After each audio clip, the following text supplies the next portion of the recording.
Hello दोस्तों, कैसे हो आप लोग। उम्मीद करता हूँ कि आप लोग अच्छे होंगे। तो दोस्तों, आज हम आप लोगों के लिए एसएससी जीडी का प्रीवियस ईयर का पेपर लेके आए हैं, जो कि काफ़ी इम्पोर्टेंट है आप लोगों के पेपरों के लिए। तो बिना समय गंवाते हुए वीडियो को स्टार्ट करते हैं। स्टार्ट करने से पहले आप लोगों से एक रिक्वेस्ट है, कृपया चैनल पर नए हैं तो चैनल को सब्सक्राइब कर लीजिए और वीडियो को एक लाइक ज़रूर कर दीजिएगा। ठीक है दोस्तों। अब हमारा पहला क्वेश्चन क्या कहता है, पहला क्वेश्चन को पढ़ के आंसर देना।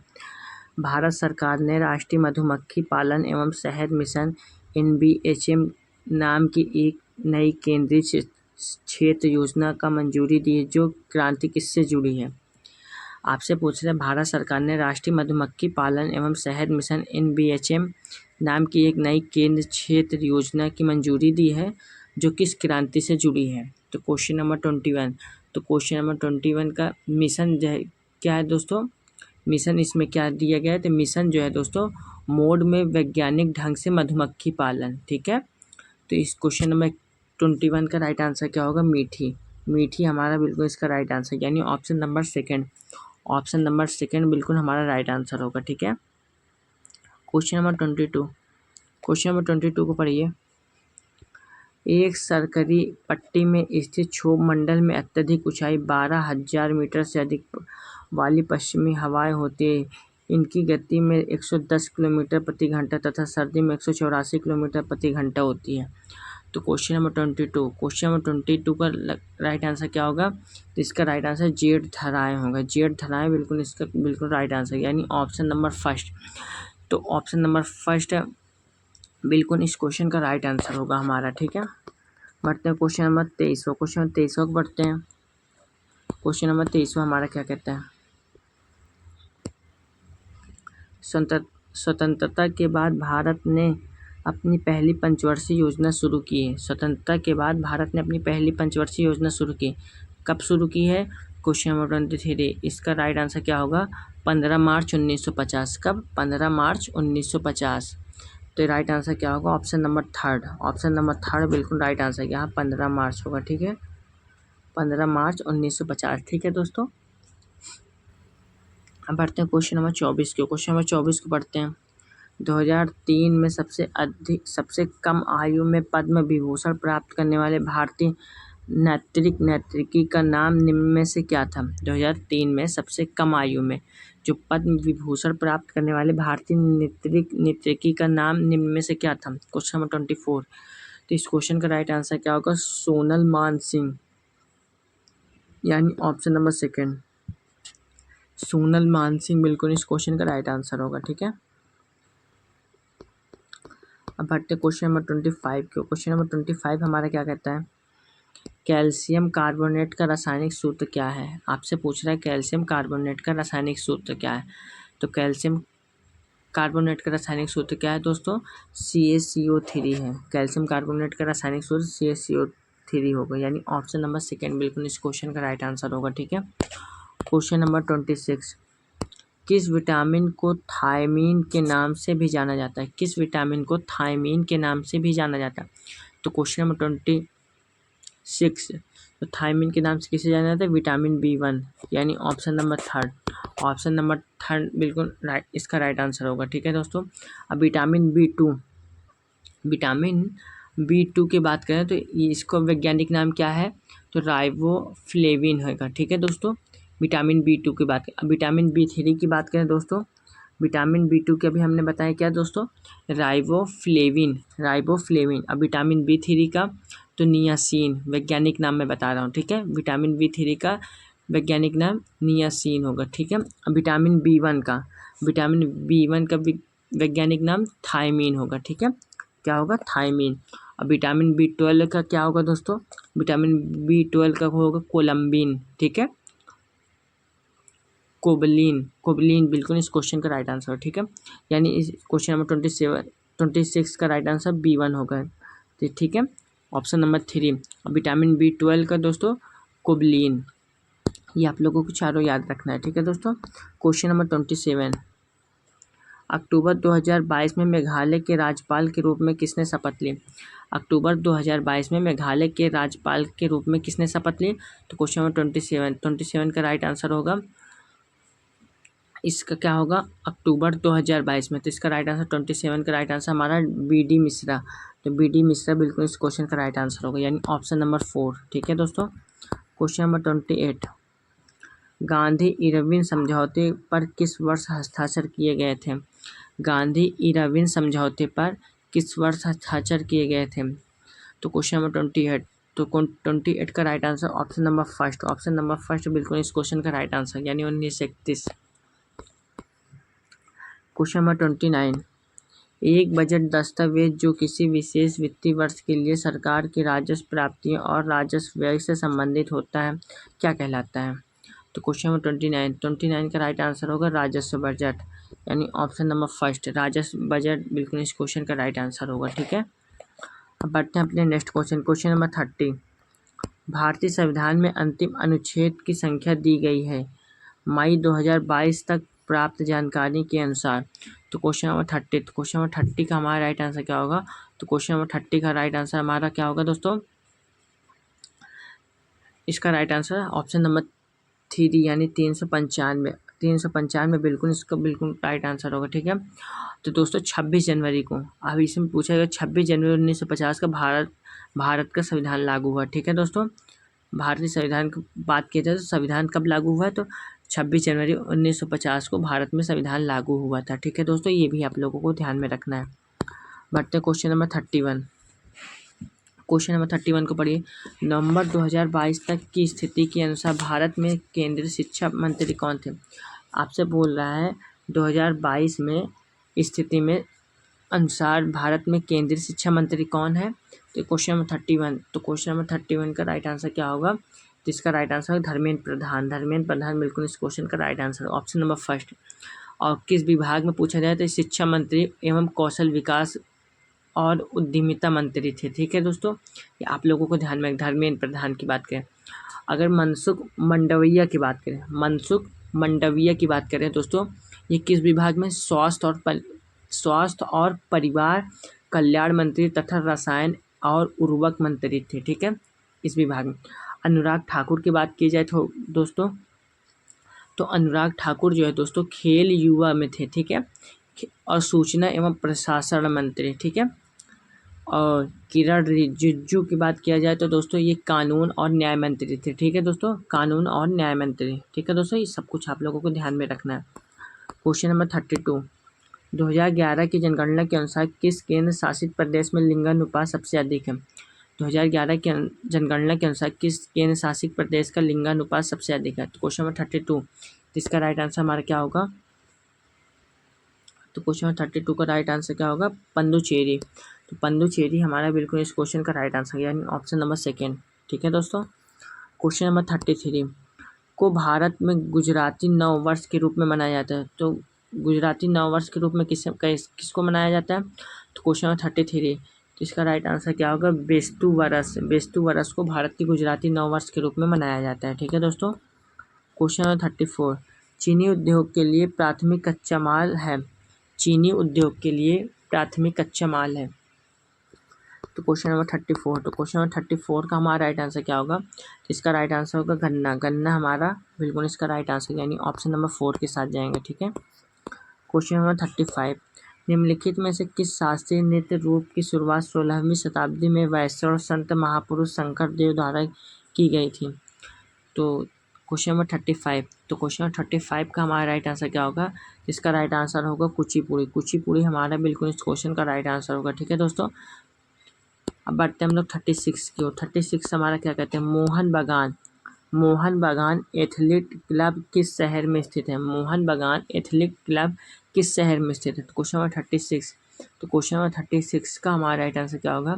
इसका राइट आंसर होगा ऑप्शन नंबर कोलकाता, यानी ऑप्शन नंबर 2 पे आता है। ठीक है दोस्तों। क्वेश्चन नंबर 37, फीफा विश्व कप 2022 की मेजबानी किसने की? फीफा 2022 की मेजबानी विश्व कप की किसने की है? तो क्वेश्चन नंबर 37, इसका राइट आंसर होगा कतर ने की है। ठीक है, यानी option number second. Question number 38, देश के राष्ट्रपति को उनके पद से हटाने का किस रूप में जाना जाता है? देश के राष्ट्रपति को उनके पद के हटाने के रूप में किसे जाना जाता है? तो क्वेश्चन नंबर 38 इसका राइट महाभियोग के रूप में जाना जाता है, ठीक है, यानी ऑप्शन नंबर फर्स्ट के साथ जाएंगे, ठीक है दोस्तों। क्वेश्चन नंबर 39 निम्नलिखित यूनानी शासकों में से किसने मेगास्थनीज को चंद्रगुप्त मौर्य के दरबार में भेजा था? तो किस यूनानी शासकों ने किसने मेगास्थनीज को चंद्रगुप्त मौर्य के दरबार में भेजा था? तो क्वेश्चन नंबर 39 तो इसका राइट आंसर होगा सेल्यूकस निकेटर, यानी ऑप्शन नंबर फर्स्ट बिल्कुल इस क्वेश्चन का राइट आंसर होगा, ठीक है। अब दोस्तों यहाँ से अब हिंदी का क्वेश्चन स्टार्ट होता है, ठीक है दोस्तों। क्वेश्चन नंबर अब यहाँ से हिंदी की स्टार्ट यानी 61 से। तो 61 को आप लोगों को पढ़ना है और पढ़ कर आंसर देना है, और आप लोगों को कमेंट में आंसर देते चलना है। तो आप लोगों का आंसर क्या आ रहा है लास्ट में आप लोग कमेंट करके बताइए मेरा कितना आंसर सही गया, ठीक है दोस्तों। तो क्वेश्चन नंबर 61 विकल्पों में वाक्यांश के लिए उपयुक्त शब्द चुनना है, ठीक है। जो इंद्रियों से परे हों, क्या बोल रहा है? जो इंद्रियों से परे हों। तो जो इंद्रियों से परे हों का मतलब क्या होता है? आदित्य। आदित्य बिल्कुल इस क्वेश्चन का राइट आंसर, यानी ऑप्शन नंबर फर्स्ट है। ऑप्शन नंबर फर्स्ट है बिल्कुल इस क्वेश्चन का राइट आंसर। अब कामेद्री की बात करें, कामेद्री की बात करें दोस्तों, तो कामेद्री का अर्थ होता है इंद्रिय जिसके कोई काम न किया जा सके, ठीक है, जिसका कोई काम किया जाता है, सॉरी दोस्तों, जिससे कोई काम किया जाता है, ठीक है। कामेद्री मतलब होता है जिससे कोई काम किया जाता है, ठीक है।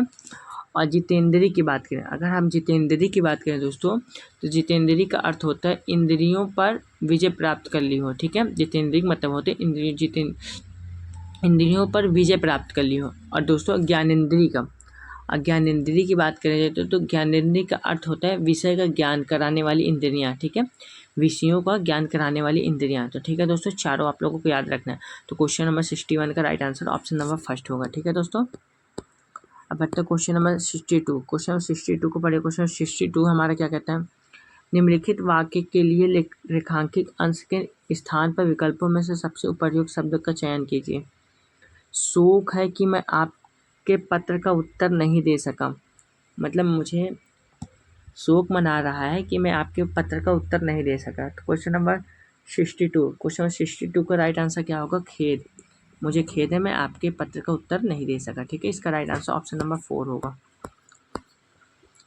क्वेश्चन नंबर 63, क्वेश्चन नंबर 63 को पढ़े। क्वेश्चन नंबर 63 हमारा क्या कहता है? गंगा नदी भारत देश में हजारों लोगों की जीवनदायिनी है। निम्नलिखित में से कौन सा शब्द गंगा का पर्यायवाची शब्द नहीं है? आपसे पूछ रहा है गंगा का पर्यायवाची शब्द। तो क्वेश्चन नंबर 63, तो गंगा का पर्यायवाची शब्द क्या होगा दोस्तों? हंसजा। हंसजा बिल्कुल इस क्वेश्चन का राइट आंसर, यानी ऑप्शन नंबर फर्स्ट। और हंसजा के पर्यायवाची शब्द दोस्तों यमुना हंसुता है, ठीक है। हंसजा के पर्यायवाची दोस्तों यमुना होगा, हंससुता होगा, ठीक है, यानी ऑप्शन नंबर इस क्वेश्चन नंबर 63 का right answer option number first होगा, ठीक है दोस्तों। क्वेश्चन नंबर 64, सिंह की सवारी सबके बस की बात नहीं है। आपसे क्या बोल रहा है? सिंह की सवारी सबके बस की बात नहीं है। तो इसका राइट आंसर क्या होगा? उस विकल्प का चयन करना जो उपयुक्त में रेखांकित शब्द का पर्यायवाची शब्द नहीं है। तो पर्यायवाची शब्द नहीं है पूछा है। तो क्वेश्चन नंबर 64, तो 64 का राइट आंसर होगा मणि। तो मणि बिल्कुल इस क्वेश्चन का राइट आंसर होगा, ठीक है दोस्तों। सिंह जो है सबके सवारी के बस का नहीं है। इसका पर्यायवाची शब्द क्या होगा दोस्तों? सॉरी, इसमें रेखांकित सब पर्यायवाची शब्द नहीं है, तो इसका राइट आंसर होगा मणि। और दोस्तों अब बढ़ते हम लोग अपने नेक्स्ट क्वेश्चन की ओर। क्वेश्चन नंबर 65, सारे शरीर की हड्डियां का ढांचा वाक्यांश के लिए सार्थक शब्द है। सारे शरीर की हड्डियां का ढांचा वाक्यांश के लिए सार्थक शब्द है। क्वेश्चन नंबर 65, तो 65 का हमारा राइट आंसर क्या होगा? कंकाल। कंकाल हमारा बिल्कुल इस क्वेश्चन का राइट आंसर होगा, ठीक है। क्वेश्चन नंबर 66, जो कहा गया है वाक्यांश के लिए सार्थक शब्द। जो कहा गया है वाक्यांश के लिए सार्थक शब्द। क्वेश्चन नंबर 66 इसका राइट आंसर क्या होगा? कथिक। तो कथिक हमारा बिल्कुल इस क्वेश्चन का राइट आंसर, यानी option number third. Question number 67, निम्नलिखित में से अशुद्ध वाक्य कौन सा है? इसमें से पूछ रहा है इस चारों ऑप्शन में से जो गलत है। तो कौन सा गलत है दोस्तों? 67। तो 67 का राइट आंसर क्या होगा? कोयल पेड़ में बैठी है। ये वाक्य क्या होगा? बिल्कुल गलत होगा। इसमें अशुद्ध वाक्य, इसमें शुद्ध वाक्य क्या होगा? तो दोस्तों कोयल पेड़ पर बैठी है, ठीक है। कोयल पेड़ पर बैठी होगी, ये शुद्ध वाक्य होगा, ठीक है। कोयल पेड़ में बैठी है, ये अशुद्ध हो गया, ठीक है दोस्तों।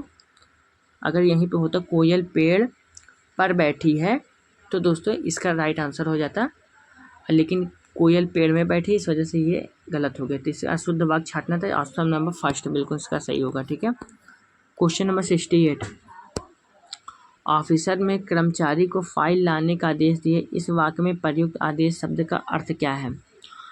तो क्वेश्चन नंबर 68 इसका राइट आंसर क्या होगा दोस्तों? क्वेश्चन नंबर 68, तो क्वेश्चन नंबर 68 का हमारा राइट आंसर होगा ऑप्शन नंबर सेकेंड, आज्ञा पालन करने के लिए कहना। ठीक है, आज्ञा पालन करने के लिए कहना। ठीक है दोस्तों, क्वेश्चन नंबर 69, निम्न विकल्पों में से अशुद्ध वाक्य को छाटना है, इसमें से भी जो गलत है उसको छाटना है।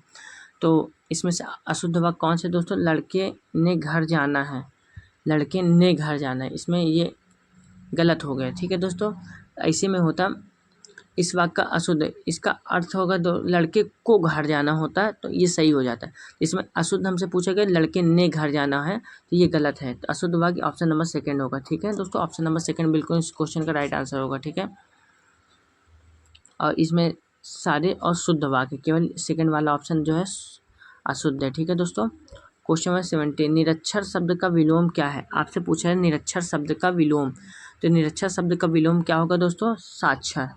निरक्षर शब्द का विलोम साक्षर होगा। और दोस्तों अनपढ़ का विलोम क्या होगा? बिना पढ़ा लिखा हुआ। ठीक है, और महान का विलोम दोस्तों पूछा गया, तो महान का विलोम क्षुद्र होता है। क्या होता है? महान का विलोम क्षुद्र होता है। ठीक है दोस्तों, ये सब आप लोगों को ध्यान में रखते जानना है। ठीक है दोस्तों, अब बढ़ते हैं क्वेश्चन नंबर 71, निम्नलिखित वाक्य के लिए किस भाग में वर्तनी शब्द संबंधित त्रुटि है? निम्नलिखित वाक्य के किस भाग में वर्तनी शब्द में त्रुटि है? तो त्रुटि इसमें पूछ रहा है, तो त्रुटि कौन सी है दोस्तों? तो क्वेश्चन नंबर 71, आजकल दिल्ली के प्रगति मैदान में हस्तशिल्प प्रदर्शनी चल रही है। आजकल दिल्ली के प्रगति मैदान में हस्तशिल्प प्रदर्शनी चल रही है। तो क्वेश्चन नंबर 71, तो क्वेश्चन नंबर 71 का राइट आंसर क्या होगा? हस्तशिल्प प्रदर्शनी। ऑप्शन नंबर थर्ड बिल्कुल इस क्वेश्चन का राइट आंसर होगा। ठीक है दोस्तों, क्वेश्चन नंबर 72, मुहावरे और उनके अर्थ में निम्नलिखित में से कौन सा युग्म सही है? मुहावरे और उनके अर्थ का निम्नलिखित में से कौन सा युग्म सही है? तो क्वेश्चन नंबर 72, तो 72 का राइट आंसर क्या होगा दोस्तों? तो क्वेश्चन नंबर 72 का राइट आंसर होगा ऑप्शन नंबर थर्ड, यानी त्रिंसुक होना, अधर में लटकते रहना। ठीक है, त्रिंसुक होना यानी अधर में लटकते रहना। ठीक है दोस्तों, अब बढ़ते क्वेश्चन नंबर 73 को पढ़ते। 73 हमारा क्या कहता है दोस्तों?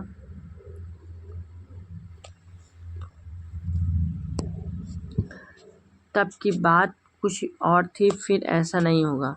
उपर्युक्त वाक्य में तब फिर समार्थक क्रिया विश्लेषण में से सही अर्थ क्या है? आपसे इसमें सही अर्थ पूछ रहा है। तो क्वेश्चन नंबर 73, तो सही अर्थ पूछे दोस्तों, तो 73 का राइट आंसर क्या होगा? तब का अर्थ होता है उस समय, और फिर का अर्थ होता है दोबारा। तब का अर्थ होता है उस समय, और फिर का अर्थ होता है दोबारा। ठीक है, ये आप लोग को बिल्कुल राइट आंसर क्या होगा दोस्तों? ऑप्शन नंबर सेकंड बिल्कुल इस क्वेश्चन का राइट आंसर हो। ठीक है, अब बढ़ते क्वेश्चन नंबर 74 को पढ़िए। 74 हमारा क्या कहता है? निम्नलिखित वाक्य के लिए किस भाग में शब्द चयन का शब्द संबंधी अशुद्धि है? निम्नलिखित वाक्य के किस भाग में शब्द चयन की अशुद्धि है? तो क्वेश्चन नंबर 74 का राइट आंसर क्या होगा? बड़े बड़े संकट हैं, यानी ऑप्शन नंबर फर्स्ट बिल्कुल इस क्वेश्चन का राइट आंसर होगा। ठीक है, क्वेश्चन नंबर 75, निम्नलिखित मुहावरे के लिए उपयुक्त सार्थक शब्द है। तो मुहावरे का सार्थक शब्द पूछा है, टका सा जवाब देना। टका सा जवाब देना, तो टका सा जवाब देने का अर्थ क्या होता है? साफ इनकार कर देना। ठीक है, टके का जवाब देना, तुरंत इनकार कर देना, यानी साफ साफ हम इनकार कर दें, यानी ऑप्शन नंबर फर्स्ट बिल्कुल इस क्वेश्चन का राइट आंसर होगा। ठीक है दोस्तों, तो दोस्तों आप लोगों को वीडियो कैसी लगी? वीडियो पसंद आई तो वीडियो को एक लाइक जरूर कर दीजिएगा। चैनल पर नए तो चैनल को जरूर सब्सक्राइब करके चैनल के साथ जरूर जुड़िए, ताकि आने वाली हर एक वीडियो की नोटिफिकेशन आप लोगों को आसानी से मिलती रहे। ठीक है दोस्तों, और हमारे पास हमने जीडी में, एसएससी जीडी में जितने भी क्वेश्चन आए हैं वो मैंने क्वेश्चन कराया है दोस्तों, और हिंदी का भी करा दिया, जीके जीएस का भी करा दिया। और आप लोगों का स्कोर क्या रहा आप लोगों को कमेंट बॉक्स में कमेंट करके ज़रूर बताना है, ताकि इससे आप लोगों को भी पता चले और मुझे भी पता चले आप लोगों को कितना क्वेश्चन सही गया है। ठीक है दोस्तों, धन्यवाद।